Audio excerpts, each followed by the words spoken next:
नागपूरमध्ये मध्यरात्रीच्या सुमारास गॅस गळती झालेली आहे। 200 मीटरचा परिसर त्यामुळे रिकामा करण्यात आलाय। गोधणी ग्रामपंचायत परिसरात ही गॅस गळती झाल्याचं कळत आहे। यामध्ये या गॅस गळतीमुळे 50हून अधिक नागरिकांना त्रास होऊ लागला, त्यामुळे त्यांना रुग्णालयात उपचारासाठी दाखल करण्यात आलेलं आहे। सध्या एनडीआरएफची टीम ही घटनास्थळी दाखल झाली आहे। मात्र सकाळी 11 पर्यंत या परिसरात कोणीही येऊ नये, येणं टाळावं असं आवाहन नागरिकांना प्रशासनाने केलेलं आहे। अधिक माहिती घेऊयात आमचे प्रतिनिधी प्रवीण मुधोळकर यांच्याकडनं। प्रवीण, तिथले सध्याची स्थिती काय? गोधनी ग्रामपंचायत परिसरामध्ये जे वॉटर प्युरिफिकेशनचा प्लांट होता त्या ठिकाणी क्लोरीन गॅसची गळती जी आहे ती रात्री झाली होती। त्यामुळे या परिसरातले 3 जण जे आहेत त्यांना आयसीयू मध्ये ऍडमिट करण्यात आलाय। मॅक्स केअर जे हॉस्पिटल आहे नागपूरचं त्या ठिकाणी या लोकांना ऍडमिट करण्यात आलाय आणि कोणीही घाबरून जाऊ नये, कोणी अफवांवर विश्वास ठेवू नये असं इथं सांगण्यात येत आहे। पण ही जी घटना आहे ही क्लोरीन गळतीमुळे झालेली आहे आणि क्लोरीन गळती जो क्लोरीन वॉटर प्युरिफिकेशनसाठी वापरलं जातं मोठ्या प्रमाणामध्ये, त्यामुळे ही क्लोरीन गळती जी आहे ही झाली असल्याचं प्राथमिक अंदाज जो आहे तो व्यक्त केला जातोय। त्यामुळे छोट्या मोठ्या ग्रामपंचायती ज्या असतात त्या ठिकाणी पुरेसा मनुष्यबळ असतं की नाही, टेक्नॉलॉजी असते की नाही, हा प्रश्न या निमित्तानं उपस्थित केला जातो। त्या मोठ्या प्रमाणामध्ये म्हणजे नागपूरला लागून असलेल्या गोधनी ग्रामपंचायतमध्ये जवळपास 2-3 लाख लोकसंख्या आहे आणि एवढ्या लोकसंख्येला पाणी पुरवठा करण्यासाठी पाणी मोठ्या प्रमाणामध्ये लागत असतं, त्यामुळे क्लोरीनही मोठ्या प्रमाणात लागतं। पण असं असताना इथं व्यवस्था होती की नाही, ती स्टोरेज करून ठेवायची, हा खरा प्रश्न आहे। त्यामुळे आता 3 जणांना जे आयसीयू मध्ये ऍडमिट करण्यात आलंय आणि 50 जण जे आहेत ते नागपूरच्या मॅक्स हॉस्पिटलमध्ये त्यांना उपचार त्यांच्यावर सुरू आहे, देखरेख त्यांच्यावर ठेवली जाते।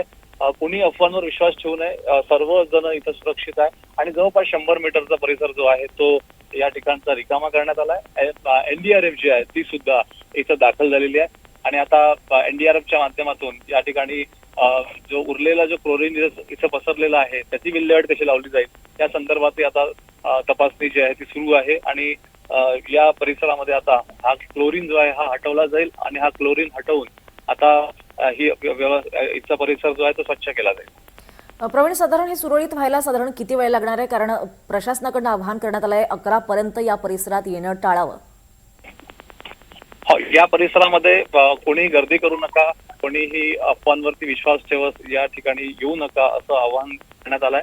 11 वाजेपर्यंत या ठिकाणचा संपूर्ण जो परिसर आहे 200 मीटरचा हा पूर्णपणे इथं कोणाला येऊ दिलं जाणार नाही आणि या सोबतच या परिसरामध्ये आता 11 वाजेपर्यंत व्यवस्था जी आहे ती चोख ठेवण्यात आलेली आहे आणि कुणीही इथे येऊ नये, पर्यटन करू नये आणि गर्दी करू नये यासाठी प्रयत्न जे आहेत प्रशासनाचे सुरू आहे।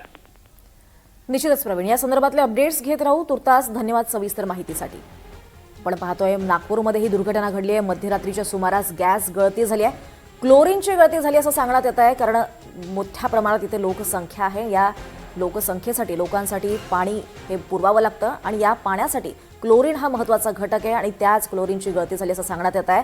गोधणी ग्रामपंचायत परिसरात ही गॅस गळती झाली आहे। सध्या 50हून अधिक नागरिकांना त्रास झालेला आहे। यांना सगळ्यांना रुग्णालयात दाखल करण्यात आलंय, त्यांच्यावर सध्या तिथे उपचार सुरू आहेत। सध्या ही दृश्य आपण पाहतोय, एनडीआरएफची टीम तिथे तैनात करण्यात आली आहे। इथे सध्या सगळं सुरळीत करण्याचं काम सुरू आहे। मात्र सकाळी 11 पर्यंत कोणीही या परिसरात येऊ नये असं आवाहन करण्यात आलंय। सध्या इथलं गॅस रिकामा करण्याचा प्रयत्न एनडीआरएफच्या टीमकडनं सुरू आहे। मात्र आपण पाहतो ही गॅस गळती होऊन 50 जणांना सध्या त्याचा त्रास झालेला आहे।